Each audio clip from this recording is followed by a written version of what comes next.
केंद्र की नरेंद्र मोदी सरकार के 3 वर्ष के काम का लेखा जोखा करने के लिए केंद्रीय कांग्रेस नेता ज्योतिरादित्य सिंधिया आज चंडीगढ़ में आए और पत्रकारों से बात की। आइए सुनते हैं उन्होंने इस मौके पर क्या कहा। आज चंडीगढ़ आने का सौभाग्य मुझे मिला है। जिस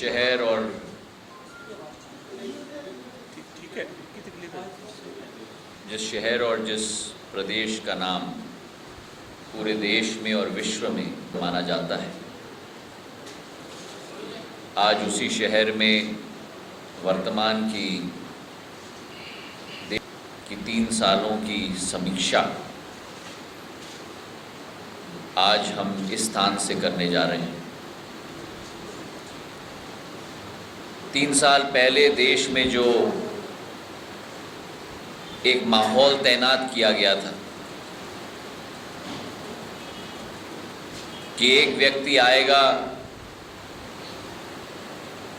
जिसके आधार पर इस देश के भविष्य को एक नई सोच विचारधारा के साथ लाखों करोड़ों लोगों की आशाएं और अभिलाषाओं के आधार पर एक नया सपना पिरोया जाएगा। आज अगर 3 साल बाद उस सरकार की हम लोग विश्लेषण करें तो धरातल पर इनकी कथनी और करनी में, इनकी नीति और नियत में ज़मीन आसमान का फ़र्क आ चुका है। मैं मानता हूं कि ये जो भारतवर्ष 5000 साल पुराना एक इतिहास और संस्कृति हमारी रही है, जिसकी जड़, जिसकी नींव उदार विचारधारा, धर्मनिरपेक्षता, सांप्रदायिक सद्भाव की एक ही माले में पिरोकर बनी हुई है। आज उस नींव को सबसे बड़ा धक्का इस सरकार की नीतियों के द्वारा लगा है। एक असहिष्णुता का माहौल,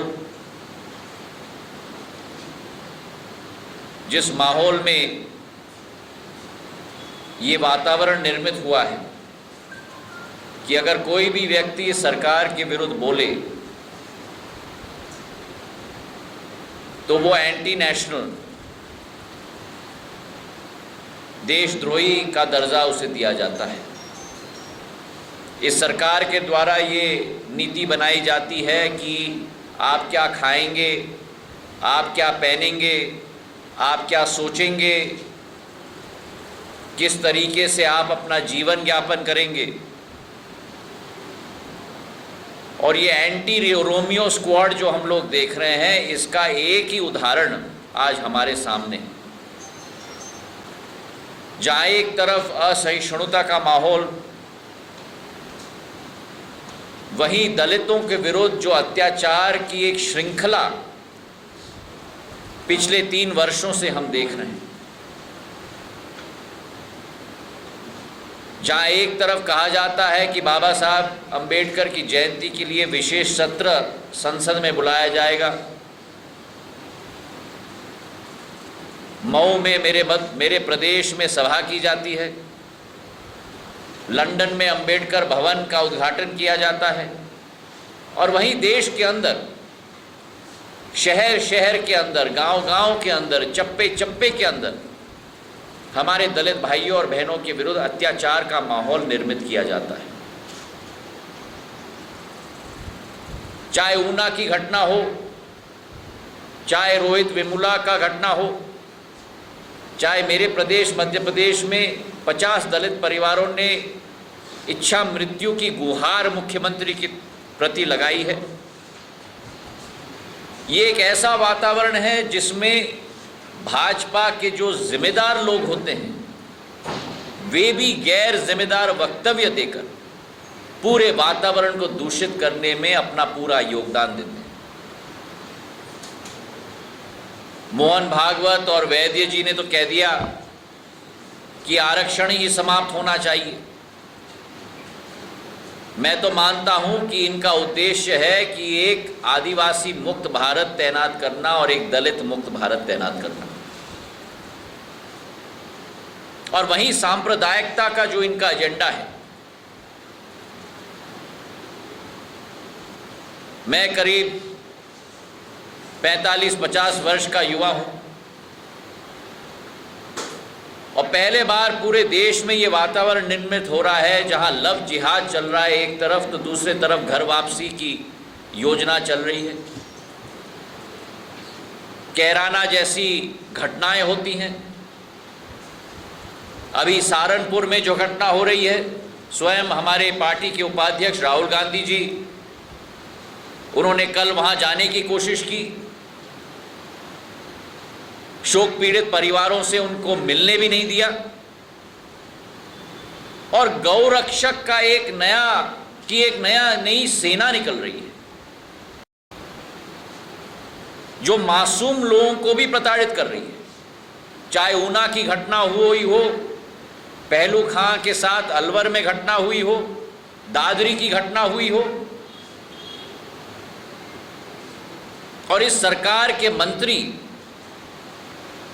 एक समूह, एक विशेष जाति के बारे में कहते हैं कि उन पर पत्थर भी फेंके जाए तो उसमें कोई बुरी बात नहीं। जब जिम्मेदार लोग गैर जिम्मेदार वक्तव्य दें और उन पर अंकुश न लगाया जाए तो पूरे देश में ये संदेश दिया जाता है कि कुछ भी करो, कोई कठिनाई नहीं होगी। तो जहां एक तरफ भारत की नींव के साथ, सांप्रदायिक सद्भाव की नींव के साथ, उदार विचारधारा की नींव के साथ खिलवाड़ किया जा रहा है, वहीं अगर आप आंतरिक सुरक्षा का माहौल देखो,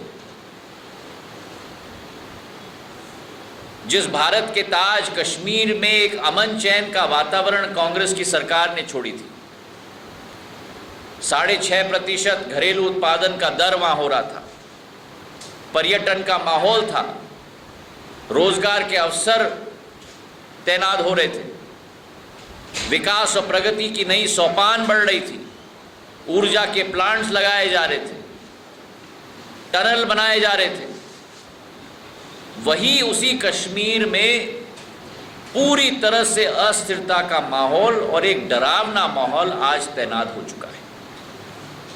और इसके पीछे एक ही कारण है, जहां एक तरफ केंद्र सरकार की अनदेखी, वहीं दूसरे तरफ जो मैं कहूंगा ये अनहोली नेक्सस बन चुका है, ये कन्वीनियंस की शादी रची गई कुर्सी पकड़ने के लिए पीडीपी और बीजेपी के बीच में। मूल्य, सिद्धांत, सोच, विचारधारा दोनों अलग अलग दृष्टियों में, लेकिन कुर्सी पकड़ने के लिए एक मेल मिलाप का, दिखावा का आसार। और जहां स्वयं प्रधानमंत्री मंच पर, जहां मुख्यमंत्री मौजूद हों, कहते हैं कि कश्मीर में मुझे किसी की राय लेने की जरूरत नहीं। आज वो एक अस्थिरता का माहौल कश्मीर में तैनात हो चुका है, जहां 13-14 साल की बच्चियां अपने हाथ में पत्थर लेके आगे बढ़ रही। अगर इसलिए कोई जिम्मेदार है तो नरेंद्र मोदी की सरकार है। दूसरे तरफ हमारे आर्मी के बेसिस पर हमला किया जा रहा है। पठानकोट के हमले के बाद लेफ्टिनेंट जनरल फिलिप काम्पोज ने जो रिपोर्ट बनाई, जिसमें 3000 बेसिस को असुरक्षित पाए गए, 14 महीने हो गए, 2000 करोड़ रुपए आवंटित हुए, लेकिन 1 रुपया का भी काम आज तक नहीं हुआ है। हमारी आंतरिक सुरक्षा गिरवी रखी गई है। और उसी के साथ आप नक्सलिज्म की बढ़ावा को देखो। आप दिन प्रतिदिन घटनाएं हो रही हैं। भेजी में हमारे 12 सीआरपीएफ के जवान ने अपनी जीवन की आहुति दी। सुकमा में 25 हमारे जवानों ने अपनी जीवन की आहुति दी। आज मीडिया को प्रश्न ये पूछना चाहिए कि 12 महीने से सीआरपीएफ का डीजी का पद खाली रिक्त क्यों रहा? कोई कदम हम उठानी क्यों नहीं पाए? स्वतंत्र संस्थाओं पर प्रहार किया जा रहा है सरकार के द्वारा। पहले के कैलेंडर पर महात्मा गांधी बापू को निकाल दिया और नरेंद्र मोदी जी की तस्वीर को लगाई गई। और हमारे राज्य हरियाणा के मंत्री कहते हैं अनिल विज कि अच्छा किया कि बापू की तस्वीर निकाल दी, क्योंकि जब से बापू की तस्वीर खादी के कैलेंडर पर रहे थे तब से खादी की बिक्री में गिरावट आई। हमारे देश के पिता के बारे में इन शब्दों का प्रयोग, और आगे जाके कहते हैं कि उनको तो नोट, रुपये के नोट से भी उनका चित्र निकाल देना चाहिए, क्योंकि जब से महात्मा गांधी जी का चित्र नोट पर रहा है तब से भारतीय रुपया डीवैल्यू हो रहा है। जो राष्ट्रपिता का सम्मान नहीं कर सकता वो पार्टी क्या देश का उत्थान कर पाएगा? मीडिया, आप लोगों के ऊपर प्रहार किया जाता है। अगर मीडिया में कोई बेबकी से बोले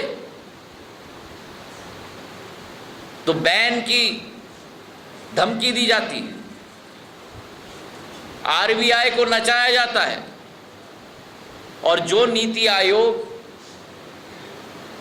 देश के लिए विकास और उन्नति की योजना बनाती थी उस प्लानिंग कमीशन को नीति आयोग में परिवर्तित करके अब लकी ड्रॉ और बम्पर ऑफर तक सीमित कर दिया है। तो देश की जो संस्थाएं हैं जिसके आधार पर यह देश आगे बढ़ी, आज उन पर भी प्रहार हो रहा है। इनकी विदेश नीति को देखिए। चुनाव के पहले कहते थे 56 इंच की छाती है, पाकिस्तान को दिखाएंगे, और सरकार में आने के बाद पहला कदम की सारी शॉल की डिप्लोमेसी शुरू हो जाती है।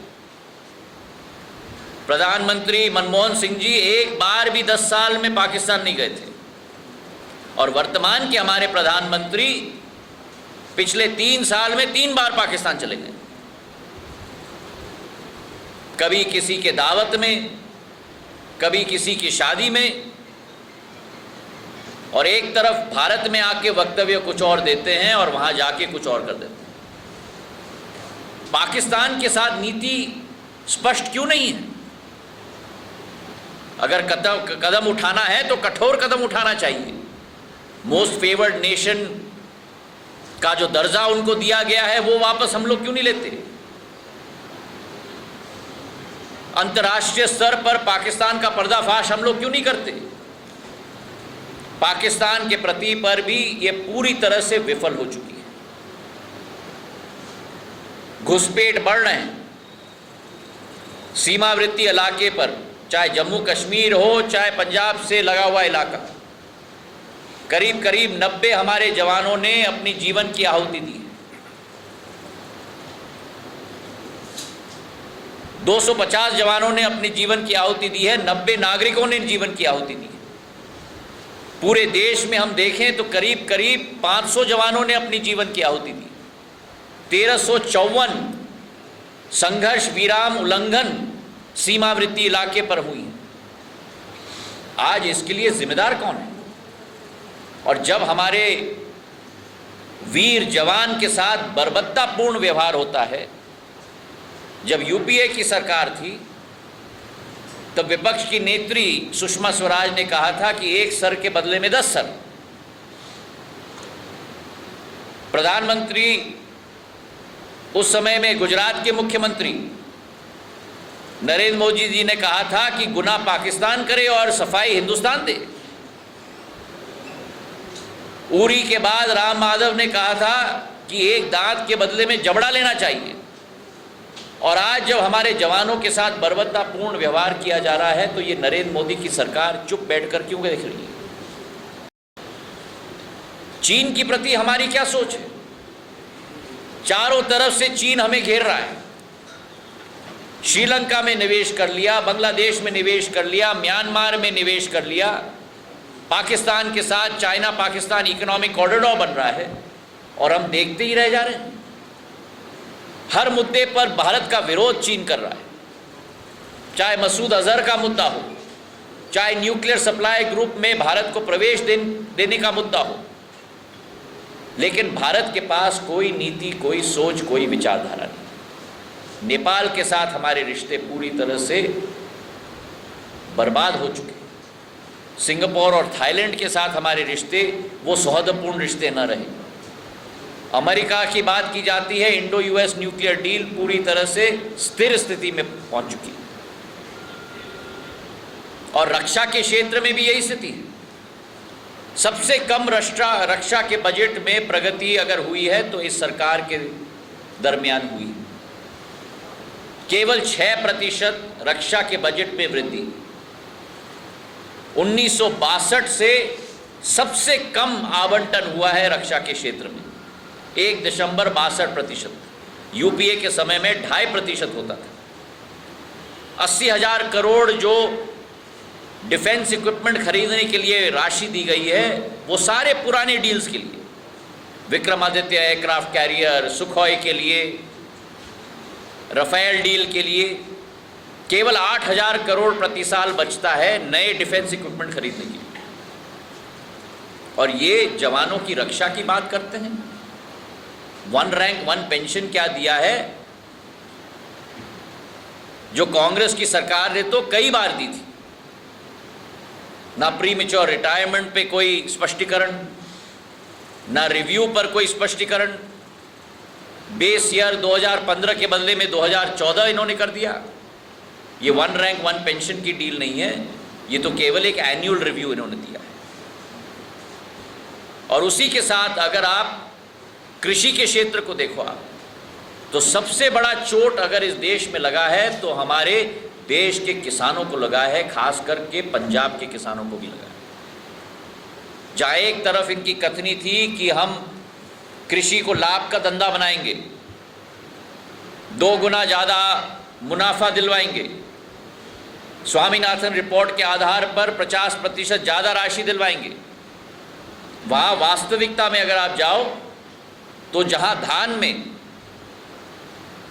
3.9% पिछले 3 साल में मिनिमम सपोर्ट प्राइस MSP में इस सरकार ने वृद्धि की है, कांग्रेस के ज़माने में 10% वृद्धि हुई थी। गेहूं के लिए कहाँ, जहाँ 4% वृद्धि 3 साल के अंदर इस सरकार ने दी है, कांग्रेस के ज़माने में 7.5% वृद्धि होती थी। और धान का मैं एक उदाहरण आपको देना चाहता हूँ। यूपीए सरकार के समय में 950 रुपये क्विंटल का दाम होता था समर्थन मूल्य पर।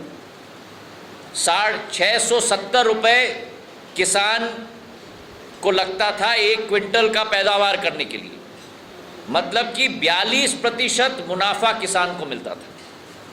आज वही धान 1400 रुपये प्रति क्विंटल है, लेकिन कॉस्ट ऑफ प्रोडक्शन, उत्पादन की लागत 1340 रुपये प्रति क्विंटल है, मतलब मुनाफा किसान का केवल 6.5% बचा है।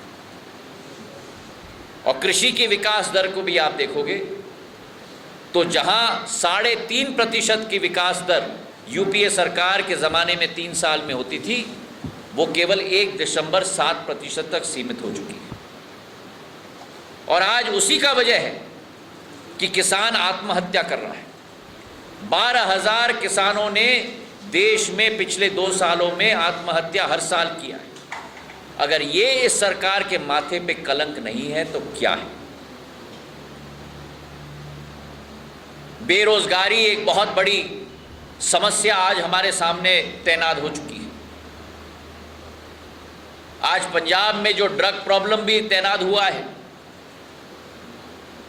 अगर हम अपने नौजवानों को रोजगार के अवसर हम नहीं दे पाए राष्ट्रीय स्तर पर, तो भटक के इन्हीं क्षेत्रों में वे चले जाते हैं। जिस नरेंद्र मोदी जी ने कहा था कि 2 करोड़ हर साल रोजगार के अवसर हम लोग दिलवाएंगे, आज उसी नरेंद्र मोदी जी की सरकार ने पिछले 3 वर्षों में 2 लाख से 3.5 लाख रोजगार के अवसर उत्पन्न करवाए हैं। मतलब 1% अपने टारगेट को भी इन्होंने आज तक नहीं निभाया है। पूर्ति 1% भी नहीं हुई। अभी पिछले दिन हमने सुना है कि 7 देश के बड़े आईटी कंपनी 51,000 लोगों को नौकरी से निकाल रहे, 33% हमारे आईआईटी के ग्रेजुएट्स को रोजगार के अवसर उत्पन्न नहीं हो पाते और 6% बेरोजगारी का दर हो चुका है। 5 करोड़ 90 लाख परिवारों को आज इस देश में नौकरी उत्पन्न नहीं हो पा रही। ये माहौल देश में इन्होंने उत्पन्न किया है। मेक इन इंडिया की बात करते हैं, डिजिटल इंडिया की बात करते हैं, स्टैंड अप इंडिया की बात करते हैं। केवल नारों के आधार पर यह देश नहीं बनने वाला जब तक ठोस कदम आप नहीं उठाओ। और जितनी भी सरकारी योजनाएं सरकार की रही हैं वह सारी कांग्रेस की सरकार, यूपीए की सरकार की योजनाएं। चाहे स्वच्छ भारत की आप बात करो, वो निर्मल भारत थी हमारी योजना। राजीव गांधी ग्रामीण विद्युतीकरण योजना को इन्होंने दीनदयाल विद्युतीकरण योजना में परिवर्तित कर दिया। एक्सेलरेटेड इरिगेशन बेनिफिट प्रोग्राम, सिंचाई के लिए प्रधानमंत्री कृषि सिंचाई योजना बना दी इन्होंने। जो आधार कार्ड का विरोध ये करते थे कि ये देश के ऊपर कलंक है, आज उसी आधार कार्ड को ये आगे कर रहे हैं। जिस जीएसटी का इन्होंने 7 साल सत्ता विपक्ष में रहकर विरोध किया था जब हम लोग सत्ता में थे, आज वही जीएसटी का हर पैमाने पर गुणगान गा रहे हैं। तो यही इनकी कथनी और करनी में अंतर है। जो सरकार अच्छे दिन की बात करती है वो अच्छे दिन आज तक देश की जनता को हासिल नहीं हुई है। और मैं तो इतना ही कहूँगा कि 3 साल देश बेहाल, यही है भाजपा के कमल का सबसे बड़ा कमाल। बहुत बहुत धन्यवाद।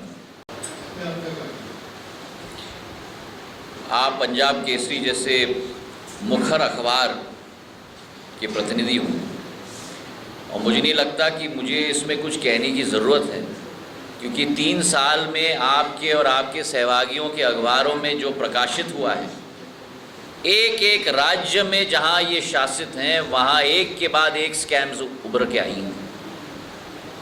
चाहे मध्य प्रदेश का व्यापम का कांड हो, चाहे छत्तीसगढ़ में चावल का कांड हो, चाहे ज़मीनी स्तर में इनके विधायक, इनके कार्यकर्ताओं के बैंक लॉकर्स में से लाखों रुपए बरामद रहे हों, चाहे इनके शासित राज्यों में अफसरों के द्वारा भ्रष्टाचार का आयाम पूरी तरह से लागू हुआ हो। भ्रष्टाचार में पूरी तरह से ये सरकार लिप्त रही है। पिछले 3 साल का यही इनका रिकॉर्ड रहा है। और मैं पूछना चाहता हूं आपको, जो विमुद्रीकरण का मुद्दा इन्होंने उठाया था, जो प्राथमिकता में प्रधानमंत्री ने कहा था कि 3 लक्ष्य हैं हमारे। पहला लक्ष्य काला धन समाप्त करने का, दूसरा लक्ष्य आतंकवाद समाप्त करने का और तीसरा लक्ष्य जाली नोट समाप्त करने का। मैं आपसे पूछना चाहता हूं कि उसके बाद भी कितना काला धन पकड़ा जा रहा है पूरे देश में। आज भी आतंकवाद पूरे देश के अंदर और सीमावर्ती इलाके पर तैनात है। और तो और क्या बोलो, नए 2000 रुपए के नोट आतंकवादियों के शरीर में से निकाला जा रहा है और जाली नोट पूरे देश में है। जब इन्होंने देखा कि इन तीनों मुद्दों पर ये विफल हो चुके हैं तो शुरू कर दिया इन्होंने डिजिटल इंडिया का। और डिजिटल इंडिया के आधार पर क्या हुआ है, आप पंजाब के राज्य के हो,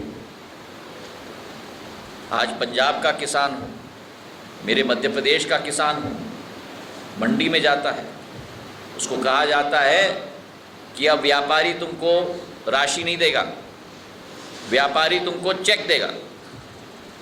किसान के हाथ में चेक थमाया जाता है, वो किसान बैंक में जाता है, अपना चेक डिपॉजिट करता है और 4 दिन बाद उसको मालूम पड़ता है कि सारा चेक बाउंस हो गया। और वही किसान अब कृषि करेगा या कोर्ट कचहरी का चक्कर लगाएगा। और यही देन अगर है तो ये मोदी सरकार का देन। सर, आपकी सरकार के स्टैंड की बात करें, तकरीबन ऊपर का समय हो चुका है सरकार को बने, लेकिन इस 2 महीने से ऊपर के समय में तकरीबन 54 किसान ऐसे हैं पंजाब में जो सुसाइड कर चुके हैं। तो आपकी सरकार का क्या स्टैंड है? कब इन सुसाइड का जो चलन चल रहा है इस पे रोक लगेगी, कब उसका कदम आपको होगा? हमारी सरकार स्पष्ट है। किसान हित चुनाव में हम लोगों का मुद्दा था और किसान हित के आधार पर ही हम आगे चलेंगे। जो आज आत्महत्या केवल पंजाब में नहीं हो रही, आत्महत्या देश भर में हो रही है। आपको स्वयं आपने देखा है तमिलनाडु के किसानों का वो दृश्य जंतर मंतर में, जहां अपने परिजनों के वे शरीर के अंग को लेके आए थे दिल्ली में, लेकिन सरकार का एक नुमाइंदा भी उनके समक्ष नहीं गया, उनके दुख बांटने के लिए नहीं पहुंचा। जब तक आप समर्थन मूल्य में बढ़ावा नहीं लाओगे, जब तक आप इनपुट कॉस्ट को कम नहीं करोगे, आज खाद में महंगाई, पेट्रोल डीजल में महंगाई, जो $125 प्रति बैरल पेट्रोल डीजल तेल का दाम होता था कांग्रेस के समय में, 70 रुपए का दाम होता था पेट्रोल का, आज वही तेल का दाम जो हम खरीदते हैं वो $125 प्रति बैरल से घट के $50 प्रति बैरल हो गया। लेकिन आपका पेट्रोल का दाम तो आज भी 65 रुपये है प्रति बैरल। तो आप महंगाई कम नहीं करोगे, आप खाद का दाम, बीज का दाम कम नहीं करोगे, आप इनपुट कॉस्ट कम नहीं करोगे, दूसरे तरफ फांसी के फंदे के तरीके से आप किसान का गला घोट रहे हो समर्थन मूल्य न बढ़ा के, तो नतीजा क्या होगा? कहाँ जाएगा किसान? बहुत वादे आपने किए थे 3 साल पहले, पर धरातल पे क्या स्थिति है वो तो आप और हम देखते हैं। आप और हम हर दिन जाके किसान के दुख को बांटते हैं, पर हमारी कांग्रेस की पंजाब की सरकार किसान के हित में हर कदम उठाएगी, इसका मुझे पूरा विश्वास है। पंजाब जी,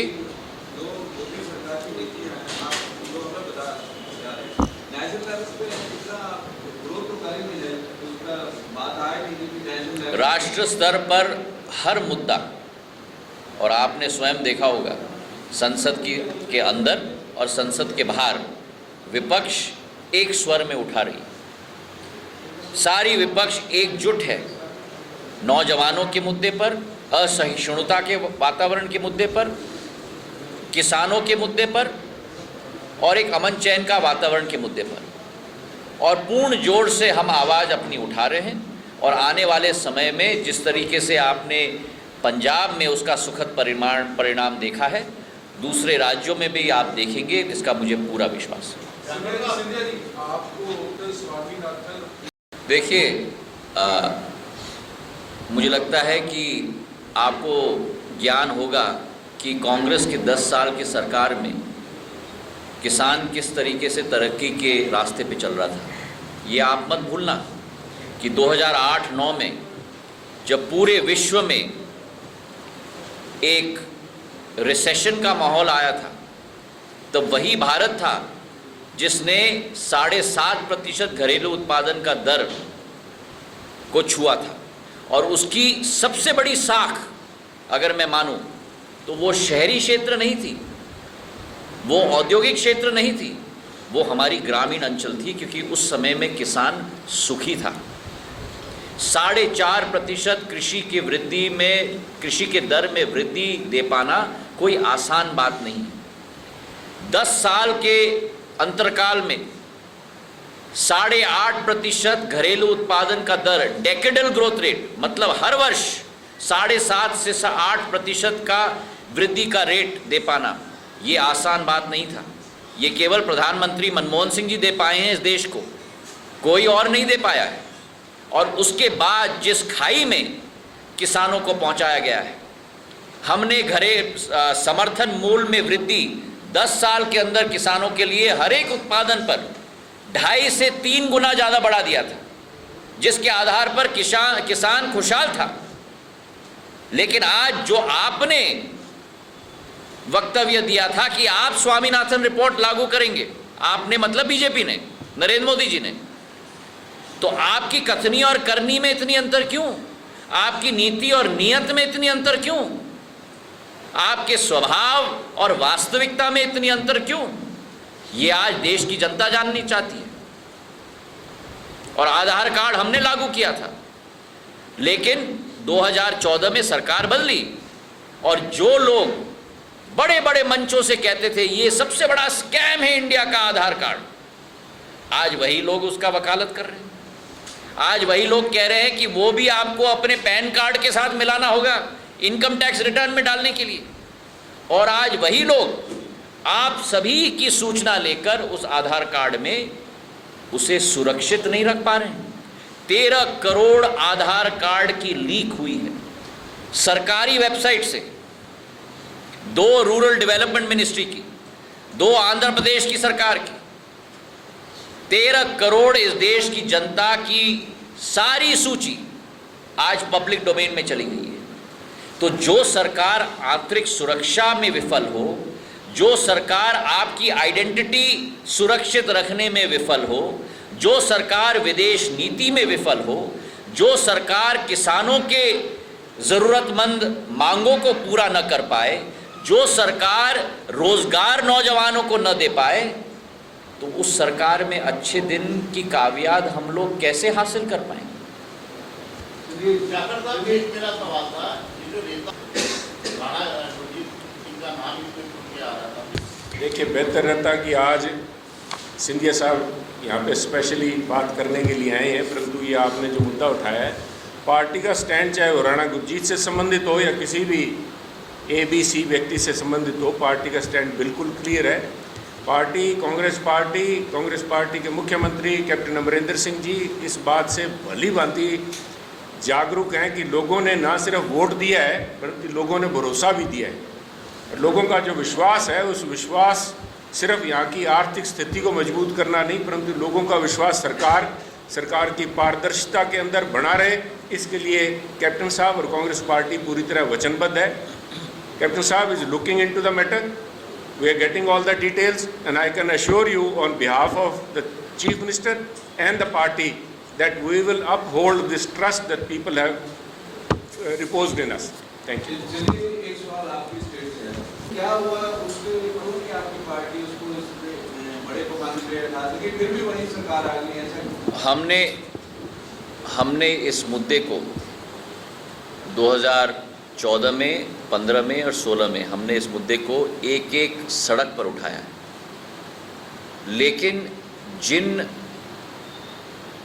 नौजवान स्टूडेंट्स थे जिनके ऊपर आरोप लगाया गया उनको तो जेल के सलाखों के पीछे डाल दिया, लेकिन जो बड़ी मछलियां हैं, जो आरोपी हैं, जिन्होंने इस पूरे जाल को बिछाया है, सरकार के जो नुमाइंदे हैं, सरकार के जो मंत्री हैं, सरकार के जो अफसर हैं, वे आज भी खुलेआम घूम रहे हैं।